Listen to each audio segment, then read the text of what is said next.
وقال النبي عليه الصلاة والسلام كل أمتي يدخلون الجنة إلا من عاب قيل ومن عاب يا رسول الله قال من عافاني دخل الجنة ومن عصاني فقد عابا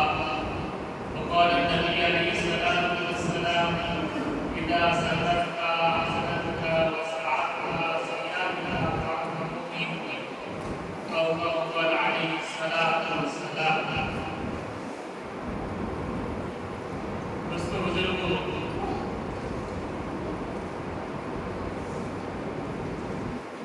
अल्लाह सुब्हानहु व तआला ईमान वालाদের একটা নিশানি দিয়েছে ईमान वालाদের একটা আলামত বলেছে নমুনা বলেছে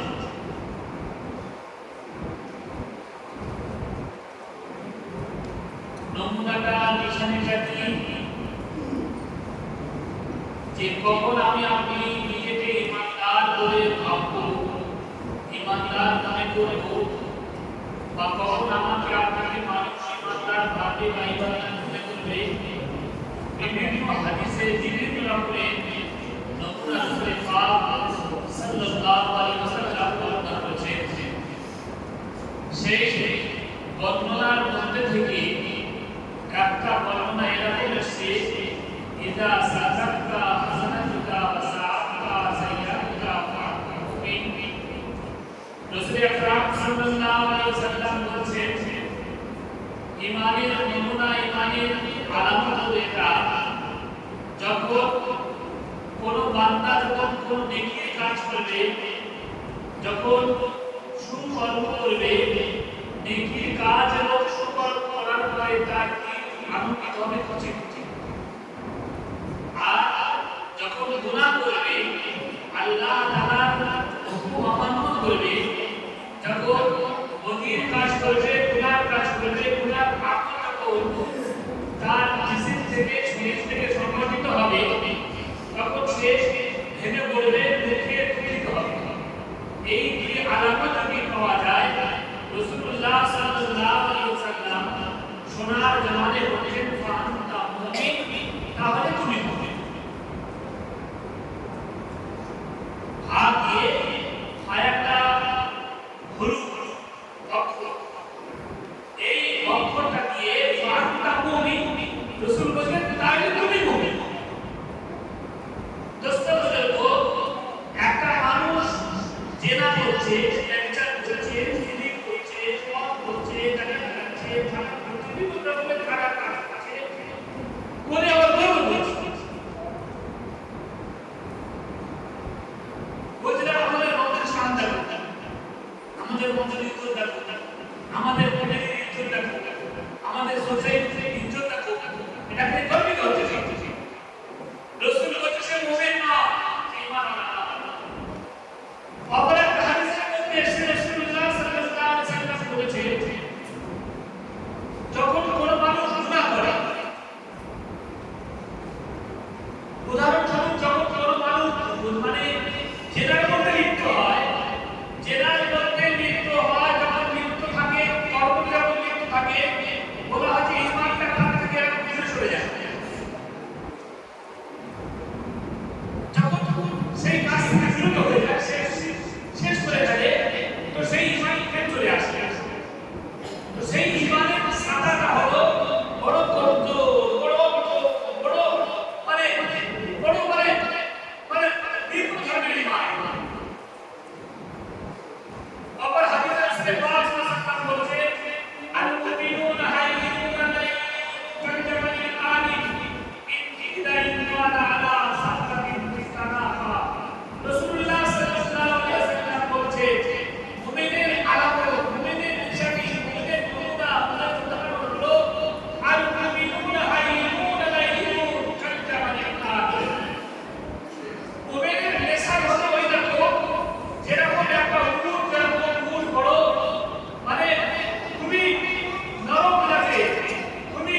নিজস্ব প্রতিষ্ঠা থাকবে না।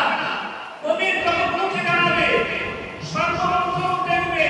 আমার রাসূল কিভাবে মুখে দাঁড়িয়েছিল সেইভাবে দাঁড়াবে। মুমিন যখন খানা খেতে যাবে মুমিন সর্বপ্রথমে দেখবে আমার রাসূল খানা খাওয়ার সময় কোন তরিকা অবলম্বন করেছিল, কোন রাস্তা অবলম্বন করেছিল, কোন পথ অবলম্বন করেছিল, কোন তরিকায় করেছিলেন সেইটা অবলম্বন করবে দেখবে। আর মুমিন যখন কারোর সাথে কথা বলবে সর্বপ্রথম দেখবে রাসূল সাল্লাল্লাহু আলাইহি ওয়াসাল্লাম বড়দের সাথে কথা বলার সময় কি আলাপ আলোচনা করেছে, কি কায়দা বর্ণনা করেছে, কি প্রসঙ্গে পদ্ধতি বর্ণনা করেছে সর্বপ্রথম মুমিনের সাথে দেখবে। মুমিন যখন কোনো ছোট বাচ্চার সাথে, ভাইয়ের সাথে, বেটার সাথে, ভাইপোর সাথে যখন কথা বলবে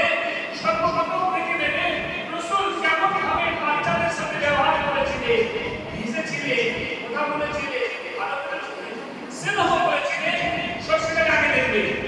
মুমিন যখন চা সাবাস করবে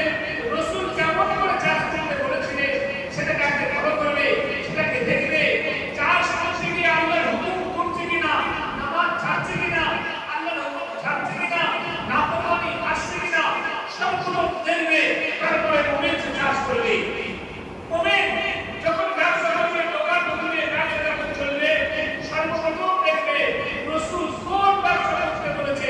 ব্যবসা কিভাবে করতে বলেছে, কোন প্রসেসে, কোন তরিকায়, কোন পদ্ধতিতে ব্যবসা করতে বলেছে সর্বপ্রথম সেটাকে দেখবে, সেটাকে ফলো করবে। রাসূল এই তরিকায় ব্যবসা করতে বলেছে, রাসূল ধোঁকা দিতে বারণ করেছে, রাসূল মিথ্যা বলতে বারণ করেছে, রাসূল কসম খেতে বারণ করেছে, মিথ্যা কসম খেতে বারণ করেছে, রাসূল সত্য বলতে বলেছে। রাসূলুল্লাহ সাল্লাল্লাহু আলাইহি ওয়াসাল্লাম একদিন বাজার থেকে যাচ্ছেন, বাজারে অনেক জায়গায় মাল বাঁধা কায়েম করা আছে, খাড়া করা আছে, দোকান করা আছে। রাসূল গিয়ে এইরকম ভাবে একটা ঘুমের একটা ভিড়া করা আছে, ভিড়ার ভেতরে হাতটা ঢুকিয়ে দিলে, ঢুকিয়ে দেওয়ার পরে হাতের উপর হাত করলে দেখছে ভিতরের বন্ধু ভিজে আর ওপরের বন্ধু শুকনা। রাসূলুল্লাহ সাল্লাল্লাহু আলাইহি ওয়াসাল্লাম জিজ্ঞাসা করলেন, আমার সাহাবী কেন এইরকম ব্যবসা করতে আমি বলিনি, কেন এই ব্যবসা তুমি করছো, কি কারণে? এই সাহাবী উত্তর দিয়েছেন, ইয়া রাসূলুল্লাহ, রাতের বেলা বৃষ্টি হয়েছিল, রাতের বেলা বৃষ্টি হওয়ার কারণে আমার গোলগুলো ভিজে গিয়েছে, যার কারণে আমার গোল বিক্রি হবে না বলে আমি নিচের গোলগুলো এরকম করে ওপরে দিয়েছি আর ওপরের গোলগুলো নিচেই ঢুকিয়ে দিয়েছি যাতে করে আমার বেচারা ঠিক না ঘটে। রাসূলুল্লাহ তখন তাকে বললেন, সাবাস ব্যক্তি, তিনি হাত চালান দি, তিনি বলেছেন, খানরাসা আলাইসা মিন্না, আমার সাহাবী শোনো, যে মানুষকে ধোঁকা দেয়, মিথ্যা বলে, সে আমার উম্মত নয়, উম্মতের মধ্যে সাব্যস্ত হবে না, উম্মতের মধ্যে ভাবতে হবে না। রাস্তা বদলাবো, এই হলো মুমিন। মুমিন সর্বসময় মোটা, ধরন,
ছোটবেলা একটা বই নিয়ে পড়েছিলাম, ছোট বইটি হাদিস বইয়ের মধ্যে এসে শোনা যে রাসূলুল্লাহ সাল্লাল্লাহু আলাইহি ওয়াসাল্লাম আব্দুল্লাহ নামে একটা সাহাবী, সেই সাহাবী এখন তিনি বলছেন একজন হয়তো আব্দুল্লাহ ওয়ালা রাসূলুল্লাহ কাজা তোমার আসলে না তুমি জানেন আপনি নামাজ পড়ি আর রাসূলুল্লাহ সাল্লাল্লাহু আলাইহি ওয়াসাল্লাম তিনি বিবির কাছে বাচ্চার কাছে তারা ঘরে গিয়ে রসুলের হাত ধরে দিয়েছে। দুপুরটা 4 ঘন্টা 5 ঘন্টা 6 ঘন্টা 8 ঘন্টা খবরটা কষ্ট বলবো 3 দিন যাবত দিন পার হয়ে গেছে, 24টা ঘন্টা আর 24টা ঘন্টা পার হয়ে গেছে। হঠাৎ ওই আব্দুল্লাহ হুজুরের ওয়াদা মনে আসলো, ছুটে রসুলের কাছে আসলে রসুলের কাছে হতবাক হয়ে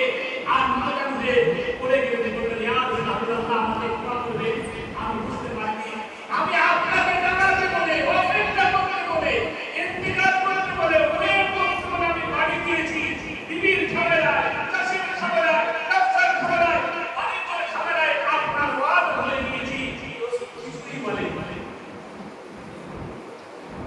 আমি আপনি বলে তাই দাঁড়ান এলে দেশটাকে বদলে দিতে জানানি কোনো জায়গা নাই, খোদা দেওয়ার জায়গা নাই, বাড়ি চলে বিল্ডিংটা থেকে আমি মুক্তি করছি আমার ওয়াদা থেকে না না না না রসুল বলেছে আপনার দিতে রাসূলুল্লাহ সাল্লাল্লাহু আলাইহি ওয়াসাল্লাম তিনি রাস্তা দিয়ে যাচ্ছে রাসূলুল্লাহ সাল্লাল্লাহু আলাইহি ওয়াসাল্লাম রাস্তা দিয়ে যাচ্ছে, একটা জঙ্গলের মাঝে ফাঁকা জায়গা আছে, ওই ফাঁকা জায়গাতে একটা দড়ি বাঁধা দিয়ে একটা উট বাঁধা আছে, একটা হরিণের হরিণ বাঁধা আছে। লাইভ দিন তারা সাবস্ক্রাইব করুন। হরিণ বাঁধা দেখে রাসূলের হরিণটা দেখে রাসূল তার ভাষায় বলছেন ইয়া রাসূলুল্লাহ হাবিবাল্লাহ একটু আমার কাছে আসেন, আমার সাথে লাইভ করুন। হরিণটা কালার মিস করুন। রাসূলুল্লাহ সাল্লাল্লাহু আলাইহি ওয়াসাল্লাম কাছে গিয়ে বললেন হে হরিণ বলো তুমি কি বলতে চাও? হরিণ আপনি হরিণ রাসূল কথা বলছে, তিনি হলেন রাহমাতাল লিল আলামিন, তিনি মানব দানবের নবী ছিলেন না, তিনি দলিল করিম জলিল আসমান জলিল পাহাড় পর্বত নদী একটা ভিডিও হবে। যত মখলুকাত আছে সমস্ত মখলুকাতের জন্য তিনি রহমাতাল লিল আলামিন, তিনি দুনিয়ার নয়, তিনি আসমান